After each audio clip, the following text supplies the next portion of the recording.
listening to, I say you are listening to, you are absolutely listening to the George Espinlove Show, coming to you live from the Funny Farm. Now, with no further ado, here comes Georgie!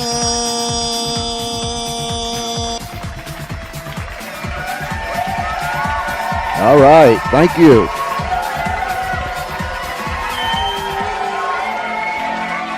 Thank you so very, very much.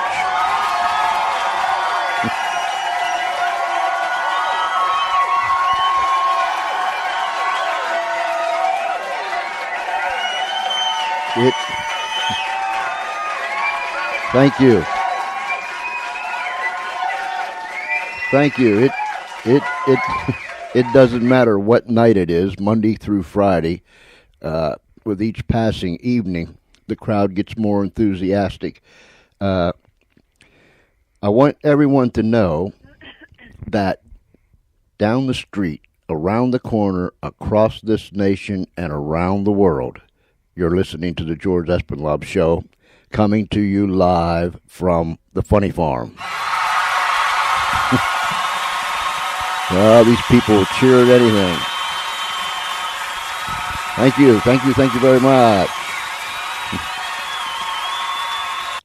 You know, last night, with my one-half brain cell that I have left, I just couldn't get it right. I'm sure that most of you noticed by now. Tonight, I got me a sticky note, because you see, let me explain to those who just might be tuning in for the first time. We're using some new equipment and some different methods. And I have one button. That's all I have to move is one button. Charlie moves everything else over there on the soundboard, sliders, buttons, this, that, those, and these. I only have one button to move, and that is my mic button. And when I'm not talking, I just flip my button off. And I've had a habit since we've moved into this new method with this new fandangled equipment stuff to forget to turn it back on. So sometimes I talk and there's nothing being broadcast. And I've done that several times. But I put me a big sticky note right in front of me. I mean, it's like 10 inches away. If I mess up tonight, I need to be taken away. You know what I'm saying? So I got turn mic button on in great big letters. So hopefully, with this new stuff, I'm going to learn to move this button back and forth. I've said all that to say this. One of the most interesting topics, excuse me, that I have ever encountered is the assassination of President John F. Kennedy, November 22nd, 1963. I'll get it right. I was 15 years of age then. And I think it's ironic. In fact, we planned it that way, really. A week ago, Monday, we had Mr. Jack Duffy from Dallas, Texas, who wrote the book, The Man from 2063, pertaining to the assassination of President Kennedy. Tonight, we have L.C.D. Fitzgerald, and I'll let them explain all that. They are here with us, and we are going to be discussing their novel, their book that they've just recently put out, and the assassination of President John F. Kennedy. And so, folks, I welcome you to the George Espinlove Show.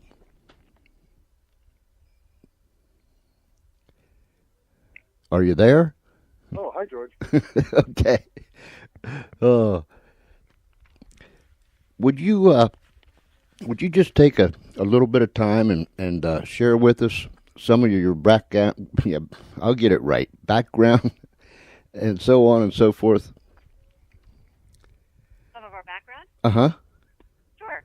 Well, we're Lisa and Dave, and we are co-authors who write as LBC Fitzgerald. Our novel is Destination Dealey, Countdown to the Kennedy Conspiracy, which is a daring novel that flips the JFK assassination on its head.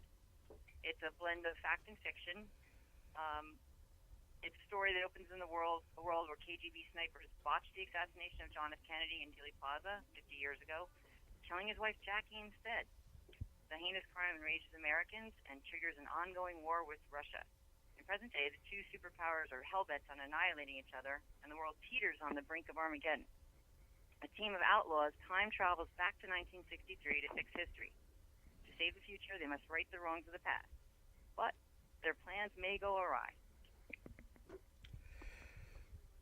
That is, I like the way that you approached this book, and I shared with you before we went on the air that Mr. Jack Duffy out of Dallas was here a week ago Monday, and he wrote the book The Man from 2063.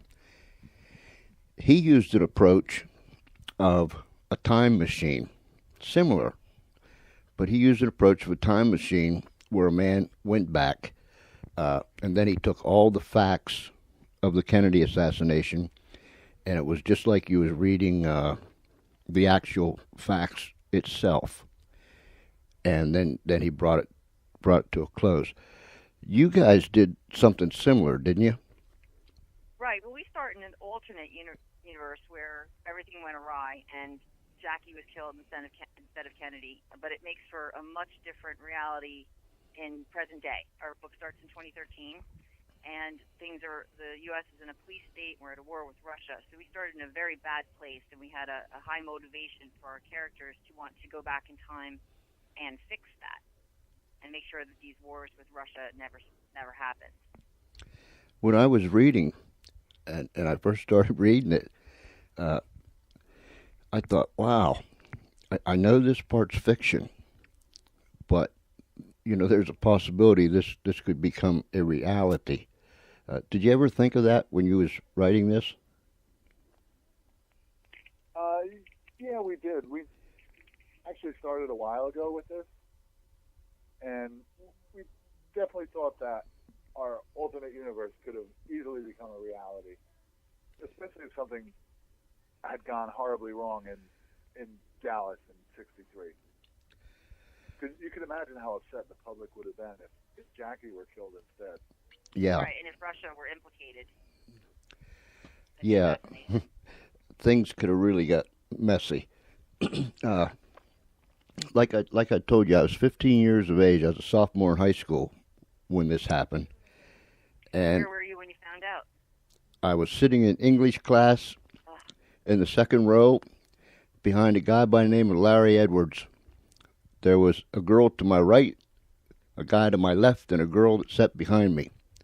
And I can still see the clock, and I can still see, excuse me, I can still see the public address speaker up there on the wall. It wasn't far from the clock either. I can sit here, and it's as if I'm right back in that high school class, and I can see it just as plainly today as I did then. I think, right, nearly 50 years ago. Yeah, I think everyone that was there then, that was old enough to know what was going on, can tell you where they were, who they was with, and what was going on when they heard. It was one of the most darkest, tragic days in America. And I'll never forget the look on people's faces. Everyone, from young teenagers to the elder people, it was just an absolute look of frozen shock on everyone's face in and around the city where I lived. And it was quite a sight, and we've never forgotten what took place that day. No, it was horrifying. There is, I was on your website, and I think you got the neatest website, because thank you. Thank you very much. You have all these things categorized, like Destination Home, Destination Book, Destination JFK, and ladies and gentlemen, the website is Destination Dealey, that's Dealey, DestinationDealey.com. Destination 1963, Destination Photo, Destination Video, Destination Store, and everything. Every time you click on a destination, there's other places to go. I think that's the neatest, most chronological thing that I've ever seen. So I commend you with that. Thank you so much. It was a long time in process getting it to where it is today. Almost like writing a book. Quite, but yeah, we put a lot of the factual information there. Obviously, our novel is fiction, with Jackie being killed, but we tried to put a lot of factual information for people on the website so they could learn more about what happened and who the players were. Yeah, So we find actually a lot of people look up information on our website about, Oswald, of course, C. Harvey Oswald, but also his wife, Marina Oswald. She seems to be a hot topic that people want to know more about her. I tell young people particularly, if you just take the time to either go on the internet or go to the library, if you just take the time to look and listen, once you start into it, you won't be able to tear yourself away from it. Unfortunately, and I don't know if you agree or not, but unfortunately, I don't think that there are a whole lot of folks that know too much about JFK's assassination. Do you feel like that? I do, and I think that I read a statistic where most people alive today hadn't even been born when it happened. Mm-hmm. So we have a lot of people who would only know about it, incidentally or through school or through some searches on the internet. And there's a lot of good information out there and a lot of misinformation. And of course, there's a lot of people on the side of, thinking Oswald did it and he acted alone, and a lot of people, actually more people on the other side, saying that it was a widespread conspiracy. So there's a lot of information out there and a lot of conflicting stories. I can, excuse me, I can vouch for the fact that when this happened, immediately, although people were in total, absolute shock, when this took place, the word started to circulate that this was more than what they was telling us even then. Even though... Right away. That's very interesting. Yeah. I was not around at the time. Yeah, right. So I know more from the internet and from watching videos and reading testimony. Yeah. So it's very interesting. When it happened, when people were able to get their voice back and speak, because, and I can remember, there was complete silence, and I don't know how long, it just seemed like forever, but there was complete silence. No one knew what to say, other than, the only thing you could hear was people crying. I remember my 10th grade English teacher broke down and cried, and he was a wrestling coach. Immediately, he broke down and cried. Girls were crying. That's the only sound. But when people begin, the older people begin to get their voice back, you could hear them. And they were talking conspiracy. And so that's what was taking place. And then Sunday morning at 11:20 Texas time, and Oswald was killed by Jack Ruby, then it really took off. And the conspiracy thing really got big. I'm almost afraid to ask you guys, which do you believe there was a lone gunman, or do you believe there's a conspiracy? Well, we're split on the issue, which makes for an interesting collaboration, because I'm in the camp of Oswald acted as a lone nut. And I really don't believe a word of it. I hope I didn't start something that. No. Oh no, it's been going on for a long time. Oh, okay, then I didn't want something to happen when we went off the air. No, we have fun with it. Well, it was harder writing the book, but now that we're done writing the book, we try to have fun with it. How did you come up with the idea to approach it the way you did, and how long did it take you to write the book? Well, the idea started with we were watching this B movie called Time Quest, where this time traveler goes back and saves JFK, and then the U.S. and the USSR together go to the moon and stuff. And I thought, well, that's an okay idea. But my first inclination was we would go back and kill JFK. But we didn't think readers would be too sympathetic to someone who goes and kills a very popular president. I said, oh no, I don't think people are going to want to read about a group that wants to kill a president. So, but we knew we had a germ of an idea there. So that's when we decided to twist it on its head and say, well, maybe something different happened. I But think. yeah, the whole idea germinated. It was Dave's idea from watching this movie. And then it did take about 6 years to put the whole story together and write it. Wow. Yeah, with all the research and everything, and trips to Dallas. On your website, excuse me, on your website, under the Who's Who, I like that. You have suspects. I like that too. I like the whole thing. Lee Harvey Oswald, Jack Ruby, Lyndon Johnson, Richard Nixon, J. Edgar Hoover, Fidel Castro, Nikita Khrushchev, and, of course, the Mafia, the mob. I even seen a documentary not too long ago that George Bush Sr. was suspect. So we could throw him on that list. Lee Harvey Oswald, would you mind talking about him for a few minutes? Sure. Oswald, many people believe he was the lone nut who killed Kennedy. I'm not one of them. And Oswald was a bit of a nut. He was in the Marine Corps. He got a hardship discharge because his mother was ill. Then he spent 3 days with his mother, and then he defects to the USSR right in the height of the Cold War. And when that happened, the Russians were like, really? Get out of here. No one defects to the USSR. It's bleak. It's cold. What are you, nuts? But he actually he has a suicide attempt while he's in Russia, right before they were going to kick him out. And then they said, okay, well, you can stay. So he stayed in Russia for 3 years? 2.5 years. 2.5 years.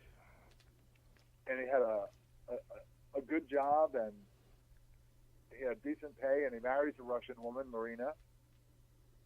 And then after 2.5 years, he decides that, no, he doesn't like it in Russia. He's going to come back to the U.S. So he comes back to the U.S. They first came back to Dallas and then went to New Orleans. And then he got a job at the Texas School Book Depository, right in Dealey Plaza, where JFK was shot a few months later. I see Oswald as a mass of contradictions.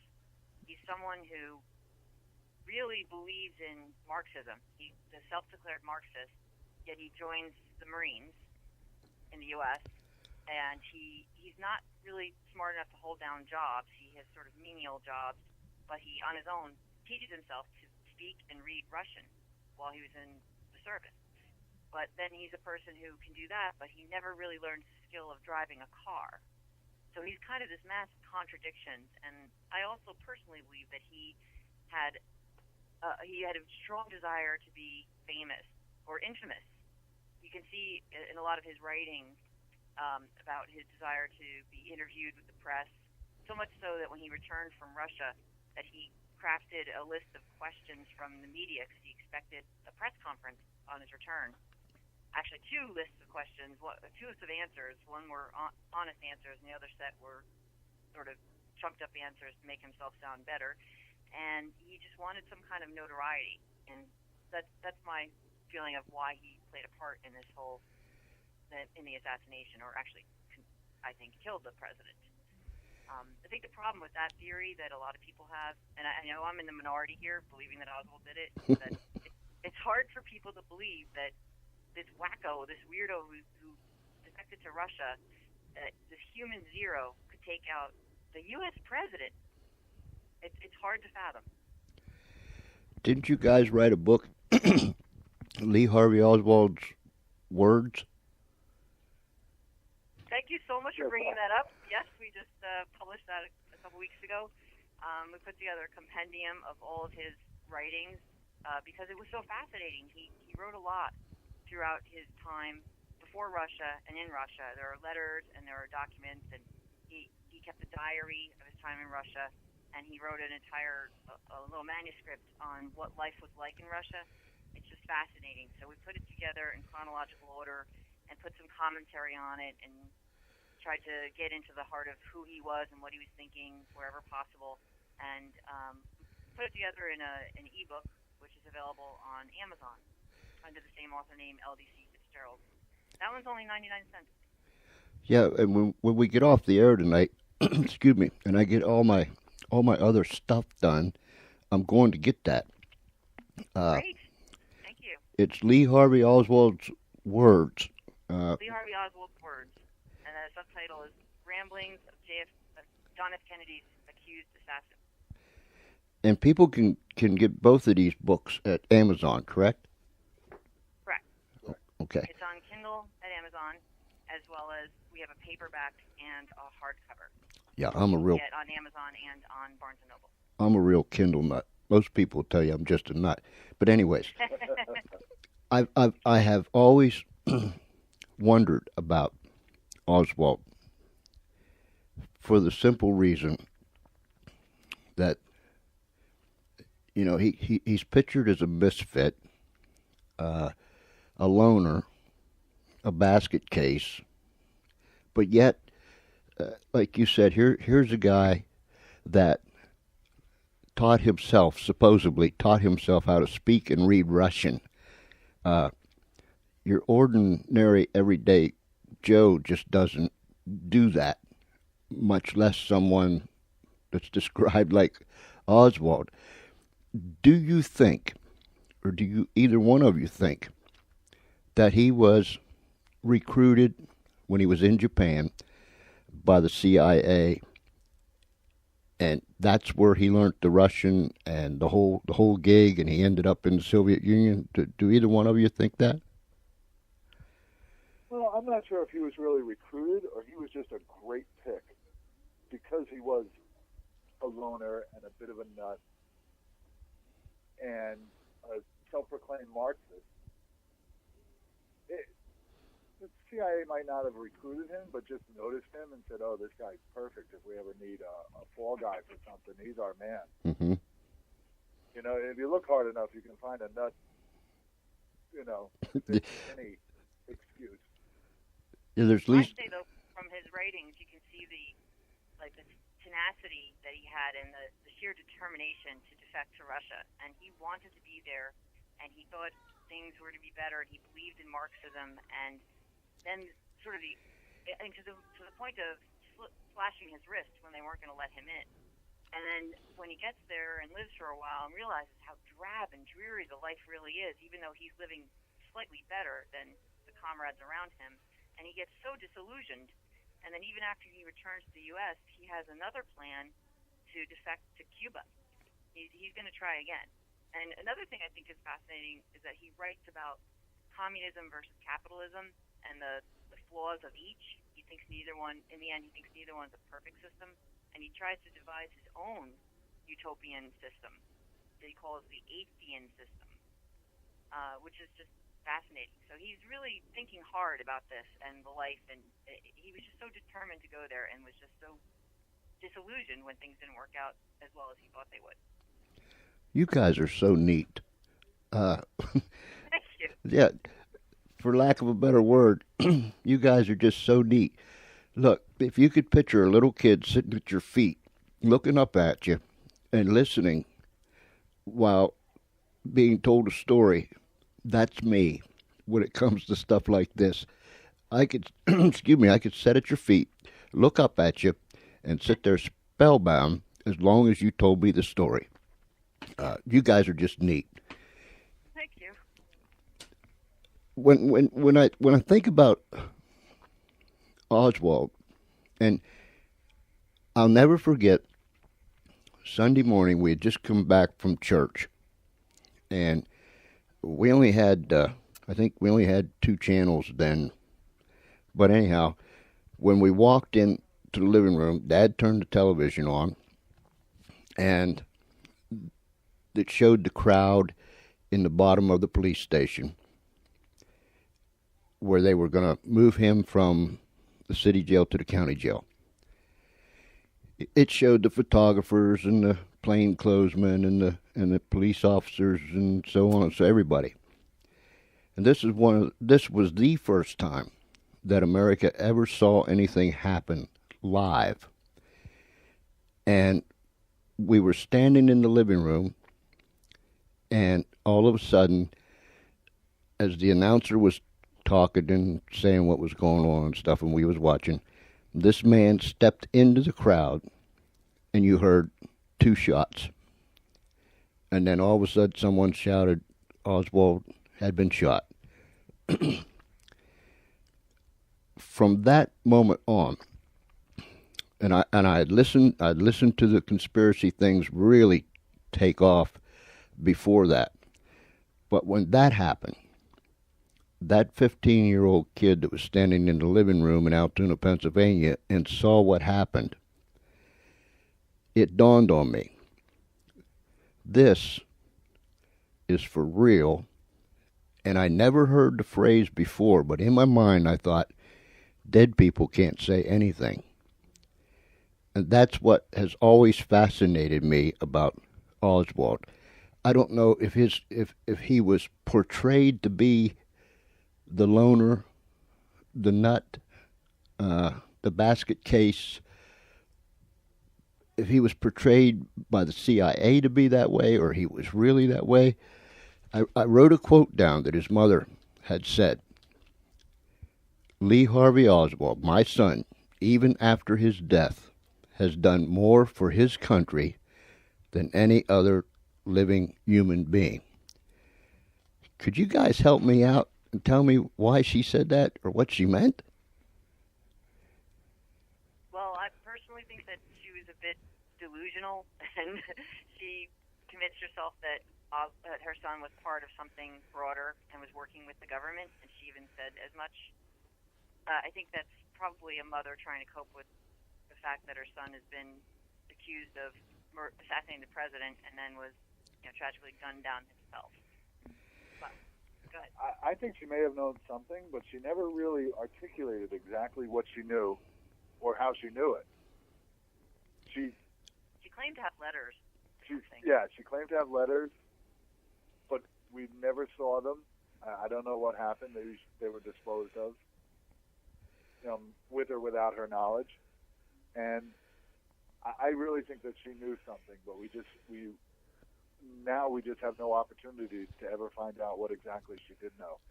But she was completely convinced that it was a conspiracy, and that her son had little or nothing to do with it.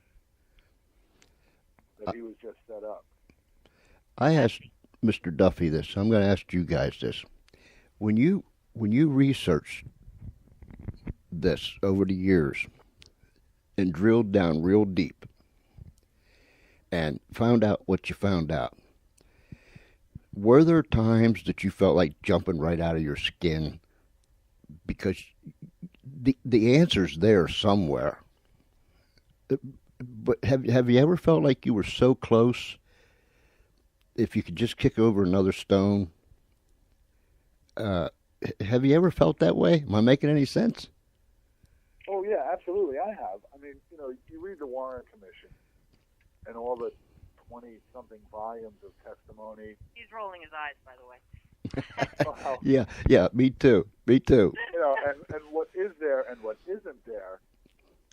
And it's like if they had just talked to just the right person, or at least told us that they talked to the right person, then we could finally have an answer and put this to rest. But that information, if it exists, we've been unable to uncover it. But Dave, you have a theory. I do have a theory, yes. Oh, tell me your theory, Dave, please. My theory, and it's actually, and this actually differs from what we wrote in the book. My theory is that it had to have been the CIA or an organization like that, because they're the only ones with the resources to set this all up. I mean, let's be honest, there had to have been a second shooter on the grassy knoll. And this guy was a real pro. He got in and out. Very few people or no one actually saw him. Or no one who was in the Warren Commission saw him, anyway. And then the big cover-up afterwards, that only the select people were interviewed, and only these interviews ended up in the published testimony. Lisa, how do you feel about it? Well, not to play devil's advocate, but I feel that they did a very thorough job. They spent 10 months interviewing everyone involved, and there was some testimony that they probably didn't give as much weight to, but those were from people who contradicted themselves or weren't very reliable for a lot of different reasons.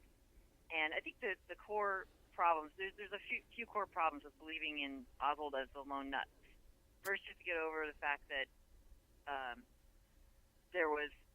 people think that there was another shot. There was like the magic bullet is one thing, and then people feel like Kennedy was shot from the front because his head went back to the left. So you have to talk about the magic bullet theory, and then you have to talk about a shooter from the grassy knoll. And those are the two things that really are the crux of the whole problem here. And then the third thing is that Oswald was killed 3 days later by Ruby, or silenced, as some would say. I would argue that why would he wait a few days to do that? Oswald was in police custody for a while already, a couple of days, so why would he do that? And so those are the things that make people believe that there was some kind of conspiracy here. There's excuse me, if I can throw some things in here and stir up the pot a little bit. He used that rickety-raggedy, and I did a tour and a half in Nam, and I was in the Marine Corps, so I'm one of them basket cases too, but nonetheless, he used that rickety-raggedy old Italian bolt-action rifle. And there's been experts over the years that tried to pop off 3 rounds out of that thing in 6 seconds, and no one has ever done it. I think the closest one was like 8.6 seconds, 8.2, but no one has ever been able to take that rickety-raggedy old Italian rifle, that bolt action, and crank out 3 deadly shots in 6 seconds. The other thing, I don't know if you've ever heard of or read anything about it, but on the day of the assassination, there was a mute man that was driving home, and on the overpass where the freeway was, as he was, pardon? Yeah, as he was driving home, he remembered, and of course he was using sign language when he was doing this, and someone was telling us what he was saying, but he said it dawned on him. He remembered that President Kennedy was coming, and he was going to come through Dealey Plaza. So he pulled his automobile off the side and went and looked over where he was on the overpass. He looked down. Of course, he couldn't hear, and he couldn't speak. But he said, and he used his hands, but he saw a puff of smoke come from behind the fence on the grassy knoll. And he went to the FBI and told them what he had seen. They never went back and interviewed him again. He went to the FBI again and again after that, and they told him to go away. He said there was 3 men. One was dressed as a railroad worker, one was dressed as a soldier, and the other one was dressed as a repairman that would work on phones or whatever. But they always chased him away, just go away. And he was convinced of what he's seen. The other thing is any time that there's a round fired off, and I know you've heard this before, but any time there's a round fired off, when it goes in, it goes in smaller. When it comes out, it blows things away. So President Kennedy's head was literally, the back of his head was literally blown away. And he couldn't have got that with Oswald shooting from the 6th floor of the book place. So did I stir anybody up? Yeah, the deaf man was Hoffman. Ed Hoffman. Ed Hoffman. That's it, yep. And he never shows up in the Warren Commission. He was just totally dismissed outright. And the autopsy done was a little slipshod. It wasn't really as thorough, and there were no pictures of the wounds or anything that survived, shall we say. So there's definitely a story back there. But what exactly the story is, we may never know, unfortunately, because all that stuff was just dismissed out of hand. The Warren Commission, of course, in 1964, what was it? They had another committee check into this, and didn't they come to the conclusion that there was a conspiracy, but they ran out of money and ran out of time? The House Select Committee in the House in the 70s. Yeah, isn't House that Select Committee on Assassination. isn't that amazing? Their final conclusion was something like Oswald probably acted alone, but there may have been So they said there a was, wider they said there was conspiracy. probably a conspiracy, Probably. but there was some disputed evidence about that. But there was acoustic evidence about another shot coming from a different location. Was there people that turned up dead that were witnesses? Yes, many of the witnesses died in the next few years under some mysterious circumstances. Some mysteriously died. One of the attending physicians mysteriously died last year. I mean, in the city. It's I'm 64 years old now. I'm still acting like I'm 30. But anyhow, I keep wondering if I'm ever, in my lifetime, if I'm going to find out exactly what happened. I know that they have some things that's sealed up until 2039. They were sealed up for 75 years. Did you know that there were things sealed up? Yes. Yeah, there's a lot of talk about the sealed records, but I don't think we're ever going to see them. I don't either. And besides that, everyone that was around then will be gone Right. by then. But it just burns me up. You know what I'm saying? It just burns me up that I'm going to have to leave this planet Earth and not know the one thing that's always bugged me for all these years. This is how I feel.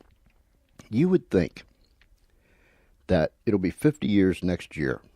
You would think that someone, somewhere out there, would say something.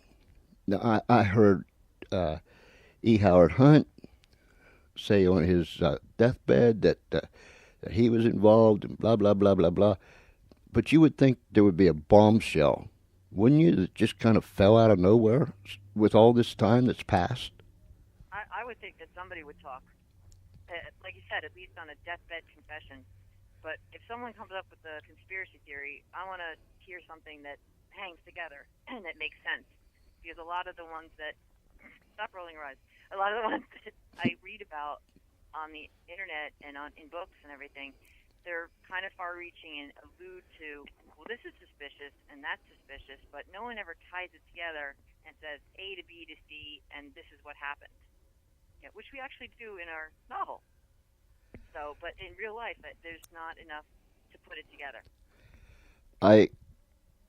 I'm and Lisa, don't get mad at me, but I kind of side with Dave that the CIA was it had to be someone or someone's working together that had an expertise in making people go away.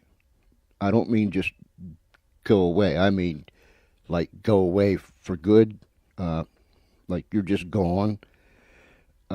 In order for this to be pulled off, I see under the list of suspects there's old Lyndon Baines Johnson. Of course, Jack Ruby. I think he was used like Oswald. Richard Nixon. He had an axe to grind. J. Edgar Hoover. J. Edgar Hoover. He wasn't too fond of the Kennedy boys, was he?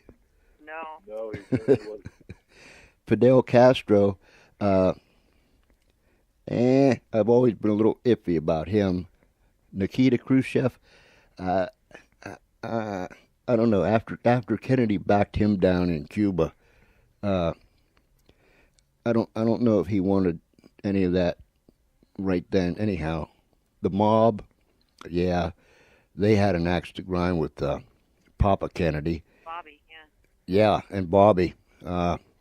So it's just it just makes me so daggone mad that I'm going to have to die and go away and never know what happened. It's like having to get up toward the end of the movie, and you have to go do something, and you don't find out what happened.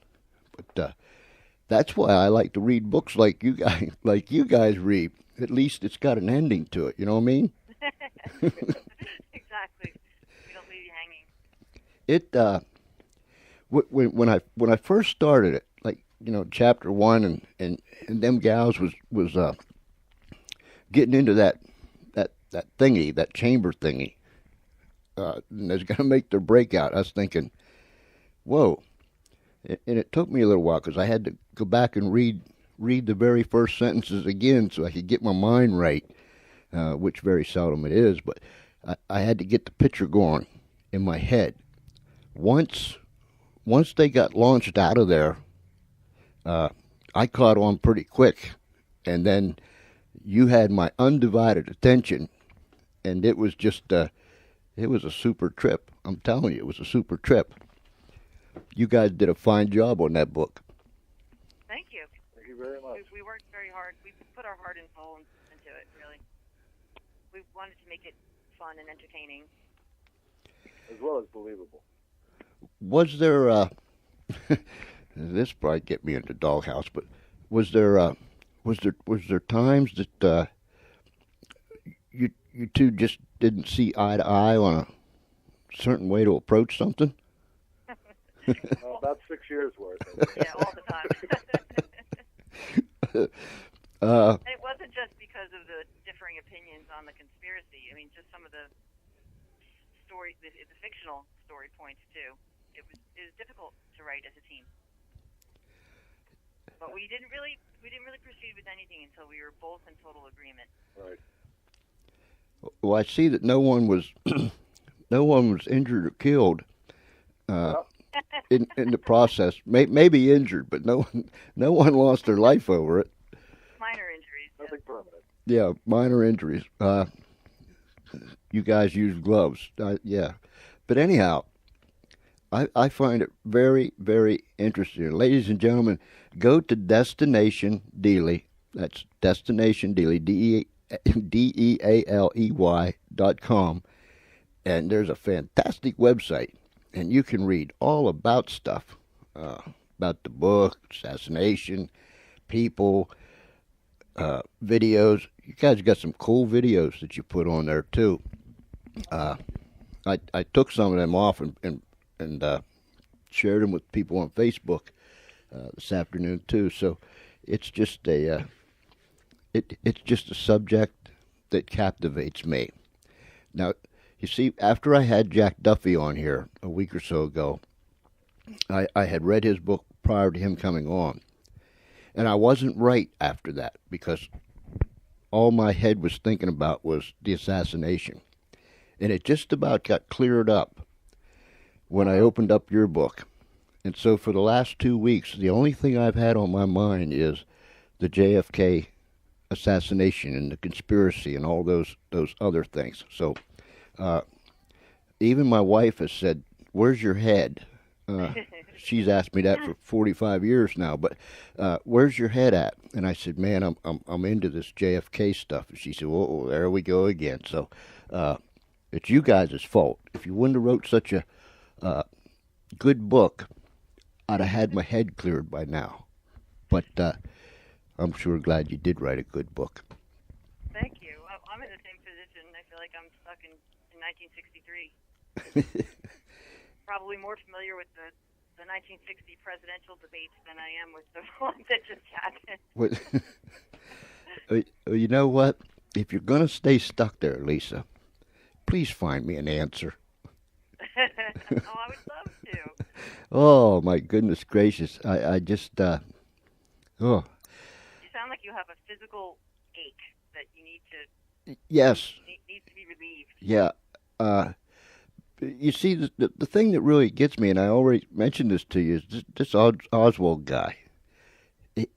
I can't figure out if he was real, if he was homemade, if he was a mixture of a little bit, if he was supposed to portray himself like that. I just can't get him. I could never get him right. And the other thing, I never did believe that he's the guy that killed the president. I just never believed that. I couldn't accept that just from things that I knew. But he was a marksman in the Marine Corps. That's the lowest that you can qualify as on the rifle range is a marksman. And you have sharpshooter, and then you have expert. Yeah. Expert marksman. Yeah. So he wasn't that supposedly. See, I don't got that figured out either. Was he a marksman, or was he an expert, or was he a sharpshooter? Well, he did qualify at one point as a sharpshooter, but his last test in the Marine Corps qualified him only as a marksman. Okay, that's amazing. That if he qualified as a sharpshooter, and he fell down and qualified as a marksman. I mean, right. Well, I don't really know. You know a lot more about that than I do. I would just think that maybe he had an off day. I don't know. I just seems to me this dude had a whole lot of off days. You know what I mean? He sure did. He's the mystery that really irks my soul. I mean, he makes my joints hurt. That's all there is to it. He's a trip I could just never get my head around. But so if you guys ever find the answer, would you please call me? I don't care if it's the middle of the night. Would you please call me? I would love to know before the good Lord takes me to the other side. What really happened here. Ladies and gentlemen, listen, get the book, Destination Dealey, Countdown to the Kennedy Conspiracy by L.D.C. Fitzgerald. You can get it at Amazon. Can you get it at Barnes & Noble? Yes. Barnes & Noble, Amazon. You can get it in the paperback. You can get it Kindle. Go for it. Then the other one, the one I'm going for after I'm all done this evening, Lee Harvey Oswald's Words. Oh, I can't wait to get into that. That's gonna. How big is that one? If it were printed, it's a Kindle. If it were printed, it'd probably be 150 pages. Good. Yeah, he wrote a lot. Maybe more. It's hard to say, but yeah, he wrote a lot. Did he make sense when he wrote stuff? Shockingly, he did. See, that's what I mean. You can get past the poor grammar and sentence construction, and yeah, it's a little hard sometimes to make out what he was trying, the words. But once you get past that, he was pretty. Yeah, he explained things pretty well. See, I think one of the most fascinating things is his whole manuscript on life in Russia, which is usually called The Collective, because that's what he entitled it. And it says all kinds of things about what it was like living there and what people went through and how they had rigged voting for elections and forced Communist Party meetings and how hard it was to get housing. I mean, that was an interesting thing because it was only, I think, 16 years after World War II, and the city of Minsk where he lived had been decimated.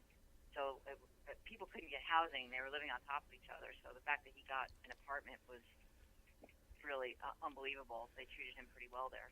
But it's just so fascinating what life was like then. See, that's another thing. If there was a lot of misspelled words and sentence structure and blah blah blah blah blah, but yet the dude could speak Russian and write Russian. I see what I mean? That's another thing I'll sit around thinking about now. But hey guys, listen, it's been a blast. If you never have anything to do, and you feel like talking to somebody, will you call Espinlob? Because I'll sit and listen to you for hours. I promise. and I'll be good. I promise. I'll be good. I'll just let you tell me the whole story from the beginning all the way to the end and everything in between. It has been a delight. And if I run my face too much, I'm terribly sorry. But when I get into a topic like this, I just get carried away. No, it's been an absolute pleasure. It's been great. Listen, I'm going to write a review in Amazon about your book. I'm going to get the other one, and please, ladies and gentlemen, go to destinationdealey.com. You'll spend some time there, and it might get you, about half as nuts as I am, and just you can start digging and reading and looking and all those other things. Destination Dealey, Countdown to the Kennedy Conspiracy by L.D.C. Fitzgerald. Guys, it's been a delight. I sure hope you can come back again sometime. We'd love to. Thank you. Got anything on the drawing board? We do actually. We're going to be putting out in the hopefully next 2 weeks a book on JFK's speeches, and so it's a compilation of JFK's best speeches, and it's really fascinating with the Cuban Missile Crisis and the Bay of Pigs. And the 60s were, well, you remember those times when we had the space race and civil rights movement. I remember when he ordered the naval blockade around Cuba, and everyone was sitting around the radio listening, because it was one of the first time in my lifetime that you got wall-to-wall coverage, because it was a crisis. It really was. Yeah. And I can remember we sat around the radio in the neighborhood listening, just knowing any minute that the fire whistles or the radar or the air raid sirens, I'll get it, would go off, because we used to do that in school. We'd have air raid drills. Just knowing that it was going to go off and we was going to have a nuclear war. Those were the days, my friend. They were exciting times, tragic times, but yet they were good times. I'm glad I lived back then. I just hope I live long enough to find the answer to this thing. So, all right, guys, I'm done lip dripping. Thank you so very, very much. Thank you. I just trust and pray that everything you put your hand to, you'll be successful. Thank you. Thank you. And we'll talk at you later. Okay. Bye.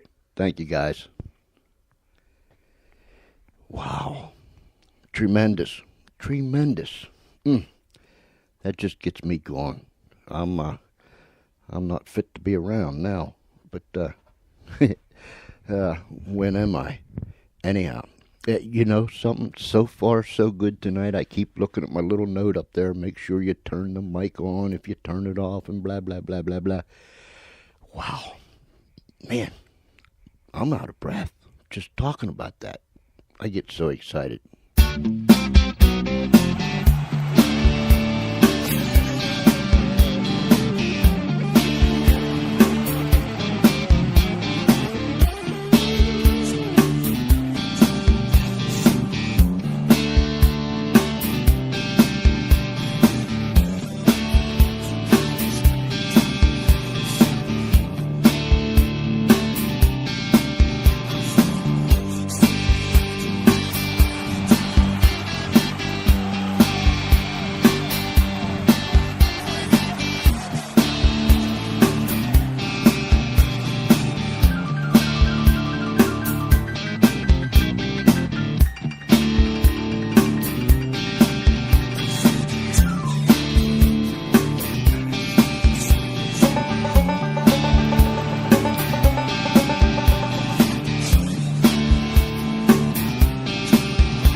I hope that got way down deep in your soul.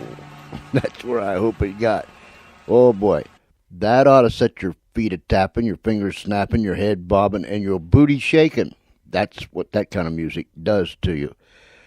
My many, many thanks one more time to LDC Fitzgerald, Lisa, and Dave for being with us tonight. And one of the most intriguing topics to me is the assassination of President JFK, November 22nd, 1963. They wrote a book, Destination Dealey, Countdown to the Kennedy Conspiracy, and they approached it from an entirely different direction. But when they got there, they got there, and it actually has an ending where, unlike the assassination, I just hope someday, before I leave this earth, I live long enough that I find the answer. And like I said when they were on, this Oswald dude, he's got me. He's had me thinking since 1963, and I just never figured it out. You know what I'm saying? Wow. I hope you had a good day. We did. And if you're wondering who in the world you're listening to, whether you're down the street, around the corner, across this nation, or around the world, you're listening to the George Espinlove Show, and we come to you live Monday through Friday, 6:30 p.m. Eastern Daylight Time, right here at the Funny Farm. That's right, the Funny Farm. This is the Funny Farm. We don't have a specific mailing address. We don't even have a mailbox.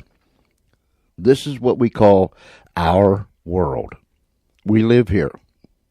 That's good enough for us.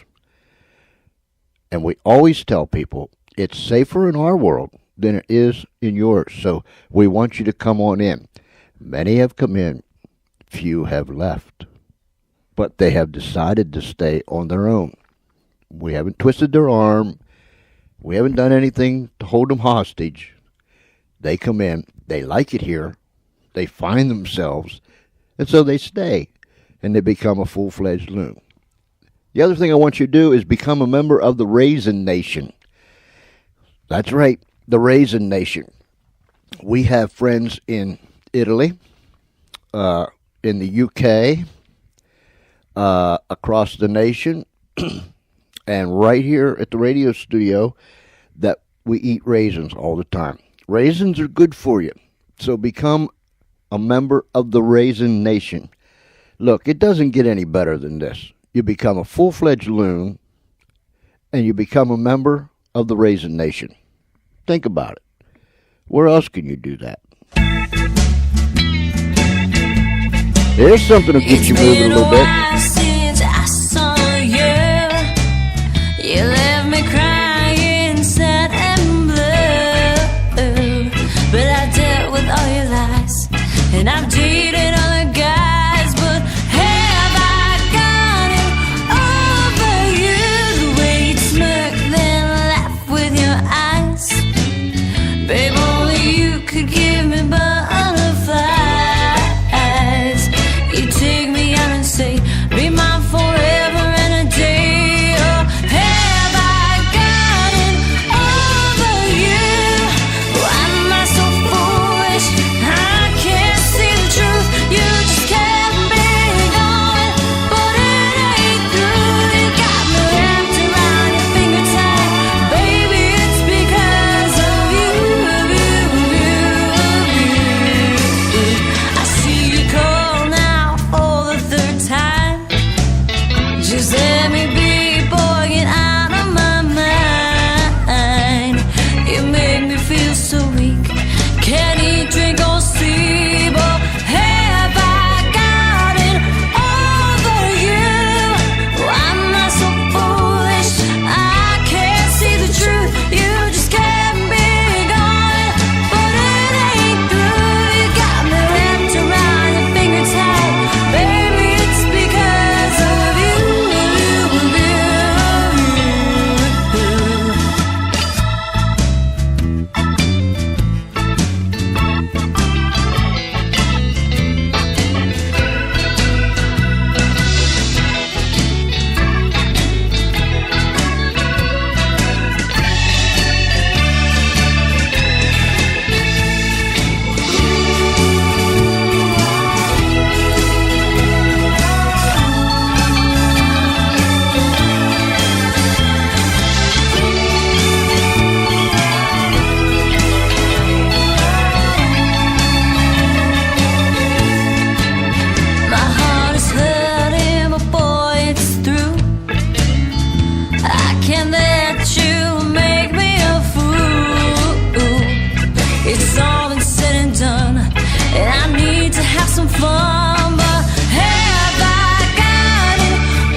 All because of you.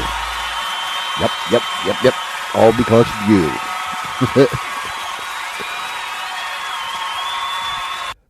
We do have fun here at the Funny Farm. And you know what? I've said it I don't know how many times now. I have the privilege, and it is indeed a privilege. I have a privilege of talking to these people from all walks of life. And I'll tell you what, we have had some of the best guests that a radio show could have. I mean that. Some of the best.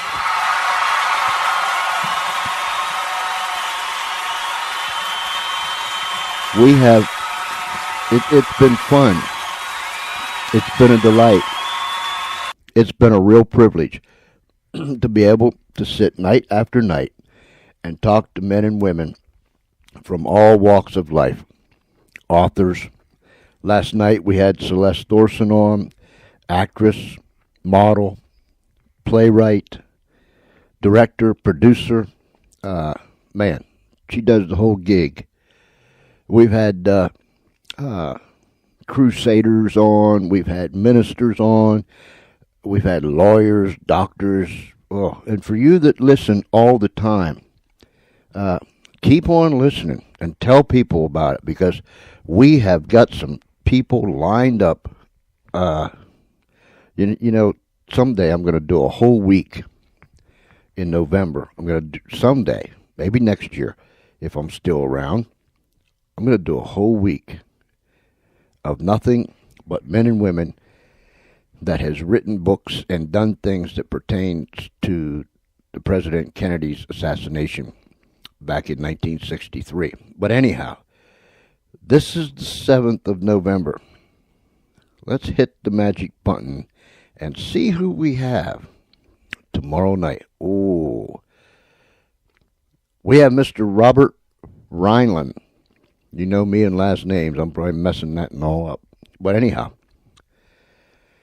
he's written the book Jesus and the Third Temple. And I'll put more up there on the show page tomorrow on Facebook and all the other places we put stuff. He'll be with us tomorrow. Mr. Robert Ryland, Jesus and the Third Temple. Then on Friday, we have Crystal Hickerson. Wow. She's the author of The Volunteer, and she does a whole lot of things. She is a very good writer, and I know that you're going to enjoy that. Then, my goodness, we only have 2 more days, 2 more nights. Then we start to get in next week. Sean Thomas, he is a Christian rapper, and we're going to have him with us on Monday night. Tuesday night, we'll have Rahasya Poe. Wednesday night, and I talked to Nelson today. In fact, Nelson called me while I was out on the road. Nelson Trout, who is a professional musician. He has wrote an official song for the state of New Jersey. He has written a book entitled Blood on the Ceiling. It is a picture of his life and how he had fought with alcohol and drugs, excuse me, and the ordeal that he went through to get himself clean. And he is a professional musician. He will be with us on next Wednesday, a week from tonight. And I know that you'll enjoy that. Brian Barton, who used to play for the St. Louis Cardinals, still plays ball. He plays for a minor league team in Maryland now, but his big gig, and listen, this man is well educated. I think he has a degree in aeronautical engineering or something like that, far out of my league. But this young fella does a lot of good work with young people, and he's an author. He's just a tremendous young man, and he'll be with us, and he'll tell us about some of his baseball experiences and his education and the things that he's doing now and things that he plans to do. Listen, there's not a selfish bone in this man's body. Trust me. That's Brian Barton. And then, what do we got? We have on the 16th, Coley Bryce. Coley Bryce, who used to live in Jersey. He has since moved to the state of Maine. Another professional musician that has written, I don't know how many songs. We've been playing some of his music here and there, now and then. He's going to be with us on the 16th. So we've got the last 2 nights of this week, and next week is just jam-packed, and we are loaded. I mean, we are loaded every single night, all the way up into January of 2013, and we're still booking people that want to come on the show. And again, all the credit goes to you guys, not us, you guys, because without the listeners, we just there'd be no need for us to be here, and I thank you from the depths of my heart. So call a friend and just do what I do. Friends, Romans, countrymen, anybody that'll listen, lend me your ear, because I have something to say. Do you really believe that? No, I don't know.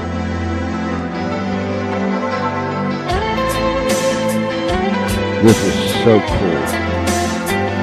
Relax and let it sink way down deep into your soul. You know what I'm saying?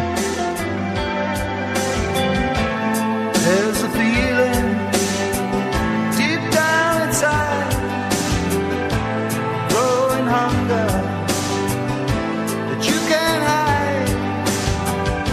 You pay the piper all that you can. You feel the touch of his cold, cold hand. Bend your elbow, tie the ribbon tight, pick up the crystal, sparkles in the light. Here comes the feeling, dissipate our pain.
think twice.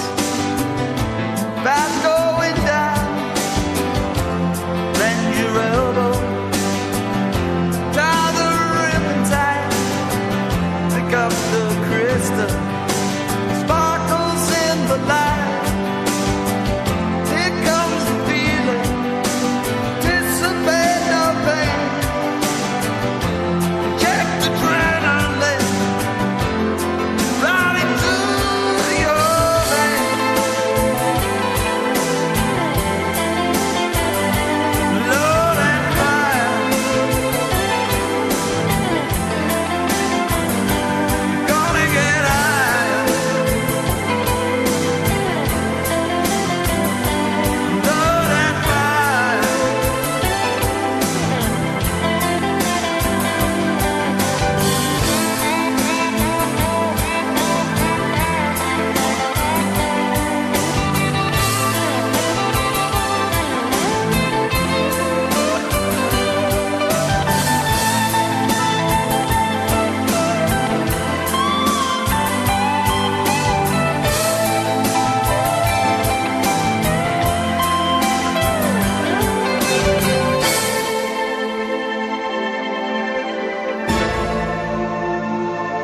Ah, that is so sweet.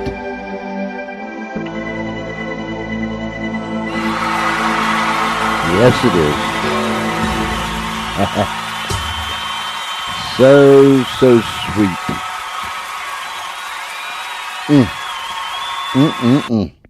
Hey, listen, we got the Skype line is open. George.Espenlaub. That is George.Espenlaub. Espenlaub. I need to make a song out of that. Espenlaub. I'll work on it off the air.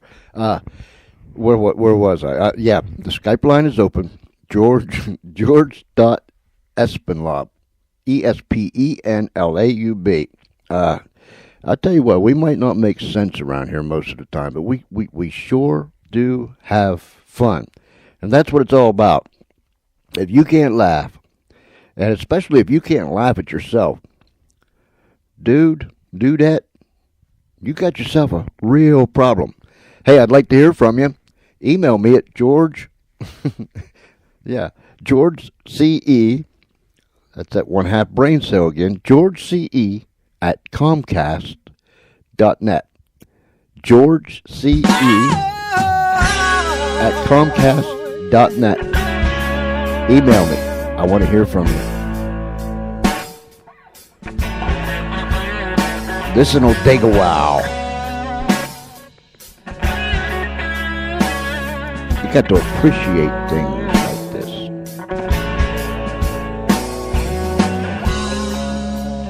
How was I so easy to leave?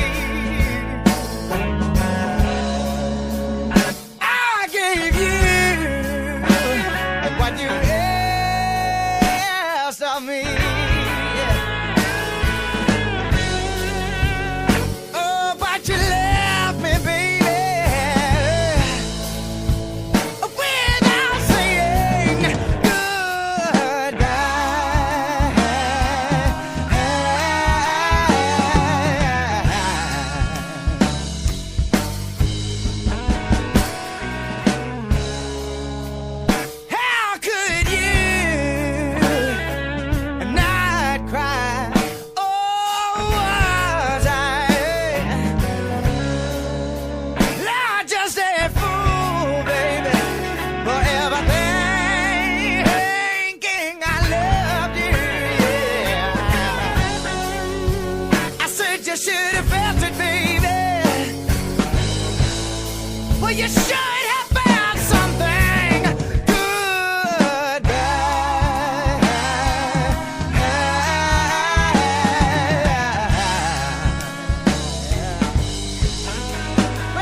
Well, I know that something is goodbye.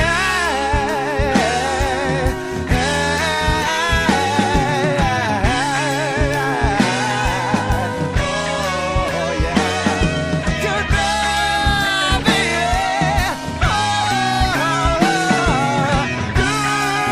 Goodbye, yeah. Baby, goodbye. Yeah. I said goodbye,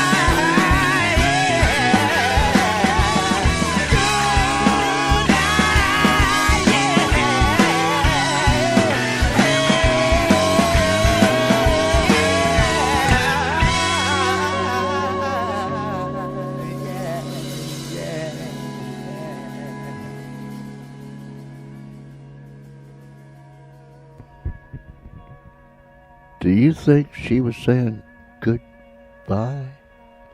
Hey, let me type this. Man. Oh, that, okay, I got you. Okay, I was gonna say, I thought this coming to take me away, but they can't take me away because I'm already here. Hey, the chat room is open. The Skype line is open, and let's see, George.Espenlaub. Yeah. Marky Mark, all the way from Nottingham, England. My goodness gracious. Let me get this thing right here. I'm trying to walk, talk, chew bubble gum, and get do this thing at the same time. Man, I sure do appreciate my listeners. Yeah, let me put this on here for Marky Mark right now. I got you, buddy. Okay, all the way from over there in Nottingham, England. Wow.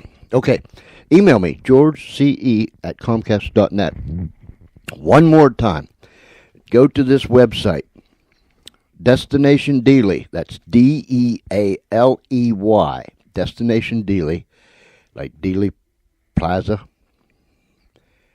Destination Dealey. Countdown to the Kennedy conspiracy. DestinationDealey.com. There is one whale of a website on there by LDC Fitzgerald, Lisa, and Dave. They wrote this book, Destination Dealey, Countdown to the Kennedy Conspiracy. You can get it at Amazon. You can get the paperback version. You can get it on the Kindle. I'm a real Kindle fellow. I like to put things on my Kindle. And they wrote another book about the writings of Lee Harvey Oswald, the guy that just drives me up the wall. You know what I'm saying? And been driving me up the wall for 49 years now. I ain't never been able to figure him out, whether it was that way or if he wasn't that way, if he was programmed to be that way, if he was supposed to portray himself that way. I don't know. I really don't know. It just gets way down deep in my skin. Destination Dealey, Countdown to the Kennedy Conspiracy. Get the book. And get the book on the writings of Lee Harvey Oswald. You can get that on the Kindle too, 99 cents. And maybe it'll get you turned on to where you become about half as nuts. If you're half as crazy about this assassination thing as I am, and I've been that way all my life, man, I'll tell you, I enjoy it.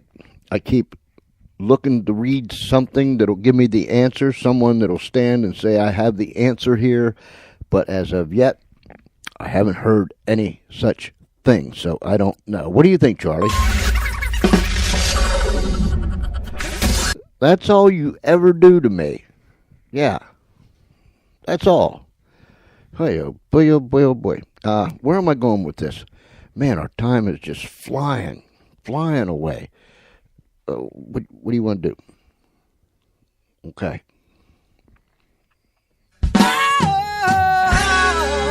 You just did that, Charlie. For once you hit the wrong button. Huh? Yeah. I saw you dancing I saw you. with another woman. Oh boy. With another one. And your smile into her eyes. I saw you laughing Saw you. with another woman. Full of passion, full of lies. And you're spending the days with her, spending the nights with her, spending the whole life with her. Until death will tear you apart. Until death will tear you apart. I saw you lying to another woman, and the fear. It wasn't me, honest. It wasn't me. Didn't see me. Yes, I saw you crying. No, you didn't see me. Go away, husband love. With desire, avoiding advice. But you promised the days to her, promised the nights to her, promised the whole life to her. Until death will tear you apart. Until death will tear you apart.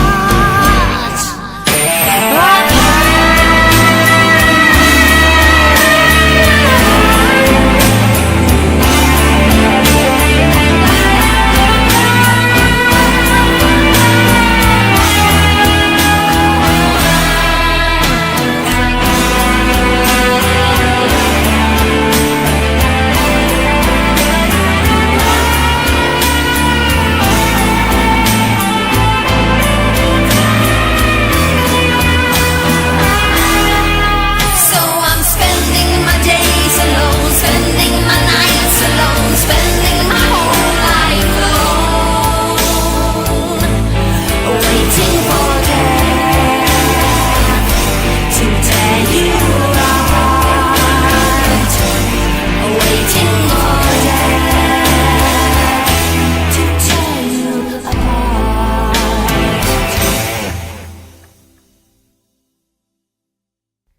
What do you think of that? I saw you, and man, she really got hostile. Hey, I want to send a big shout out to my friend Graham Forster, his fiancee Gina, and their little girl Chloe. They live in Parma, Italy, but they had to go to the Philippines due to the fact that Gina's father suddenly passed away. And I send my best wishes to you, my friend, and I hope all goes well, and our prayers are with Gina, you, Chloe, and the entire family. And we want you to know if there's absolutely anything at all, anything whatsoever that we can do, please get up with me right away. And I promise you, we'll do everything in our power to do what you need to do. UFO Day. Hey, some of our music is coming from musicalley.com, and we thank them for it.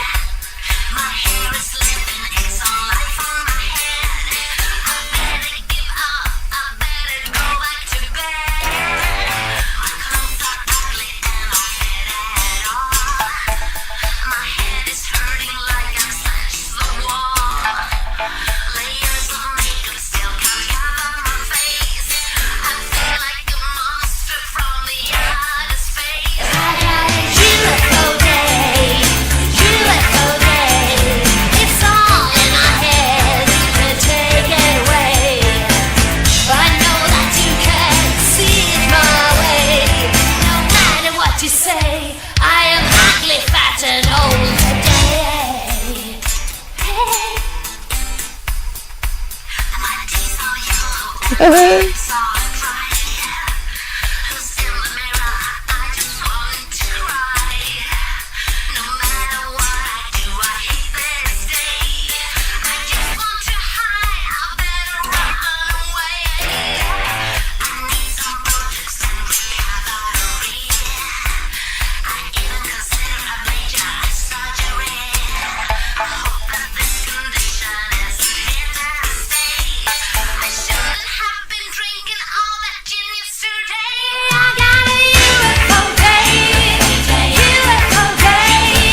Well, ladies and gentlemen, I'm going to have to put a caboose on this thing. And Charlie, we're going to have to ride this puppy out here. No pun intended now. No pun intended. I've had a good time tonight. One more time. Thank you, Lisa and Dave, for being on the show tonight. Go to Destination Dealey, DEALEY.com, and there you can read all about it. Countdown to the Kennedy conspiracy. It is one fantastic website. Do yourself a favor. Go there. Not only that, while you're there, they have just recently put out a book about the writings of Lee Harvey Oswald. You can get Destination Dealey, Countdown to the Kennedy Conspiracy, either in paperback. You can get it on Kindle. You can get Lee Harvey Oswald's writings on Kindle. 99 cents. You can't beat that with a stick, my friend. So go to DestinationDealey.com and you can buy the book at Amazon, Barnes & Noble, for your Kindle, for your e-device, whatever you want to do. I would suggest you do it. It's a fantastic book, and it's very, very captivating. So I thank them from the depths of my heart for taking time out of their busy schedule and sharing with us tonight. Wow. Tomorrow night, be with us, 6:30 p.m. Eastern Daylight Time, right here, same time, same station, where we will have another live show from the Funny Farm. You know, I always get sad when it gets time to go, because you're all my friends. I just want to give a big shout out to Cindy Capetta. I just thought I'd do that. How about Ralphie Luciana? How about Travis Grum? Pammy Grum? How about Jody Grum? How about Stacy? How about Nick? How about Lori? That'll work. Debbie? Gary? Larry? Sandy? Well, these are all real people that I'm talking about. I'm just giving them a big shout out. I'm so glad. I'm so glad that you decided to join us tonight, right here, live on the Funny Farm for the George Espinlove Show. Remember, tomorrow night, 6:30 p.m. Eastern Daylight Time, same station, wherever you're at. Whatever you may be going through, just remember there's a whole lot of love coming to you from the Funny Farm. I mean that. Email me, George C.E. at Comcast.net. at Comcast.net. I'd love to hear from you. To all you that listen all the time, thank you. Thank you from the bottom of my heart. To you that have just tuned in, maybe this is the first time, I want you to come back. Bring somebody with you. Tell people. It's all because of you. Our audience is growing. In the last several months, we have just grown in leaps and bounds. It's just tremendous, and it's all because of you spreading the word. Keep doing it. And we'll try to make our radio show the best radio show that we can possibly make. And it's all because of you. If it's nighttime where you're at, have a good night. If it's already tomorrow where you're at, have a good day. But regardless, until then, this is George Espinlob saying good night and God bless you.